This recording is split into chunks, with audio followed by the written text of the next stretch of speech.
অবশিষ্ট খানাগুলা আবার আপনার দরবারে পাঠিয়ে দিয়েছে। রাসূলুল্লাহ সাল্লাল্লাহু আলাইহি ওয়াসাল্লাম বলেন, কি ব্যাপার, আমি তো তাহার জন্য খানা পাঠাই নাই।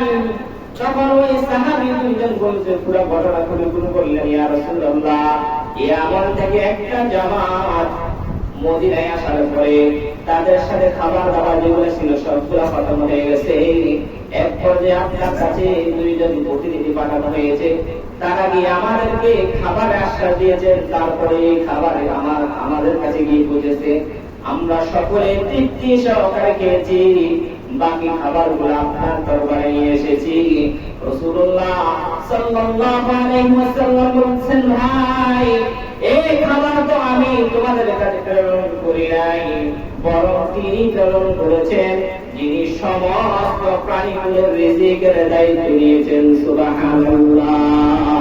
ওয়া মা মিন দাব্বাতিন ফিল আরদি ইল্লা আলাল্লাহি রিজকুহা।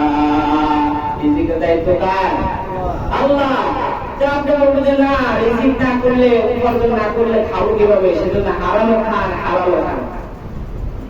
হালাল হারাম আমাদের মধ্যে এত মিস নাই, ভেদাভেদ নাই। হালাল খাইলেও খাই, হারাম খাইলেও খাই।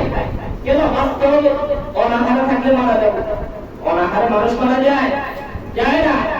হালালের উপরে ইস্তেকামত থেকে যদি অপেক্ষা থাকে, তাহলে অবশ্যই আল্লাহ তাআলা আপনাকে রিজিক, আপনার রিজিক আপনার কাছে পৌঁছে দিবেন। সেটা আল্লাহর ওয়াদা। আপনাকে অনাহারে মারবে না।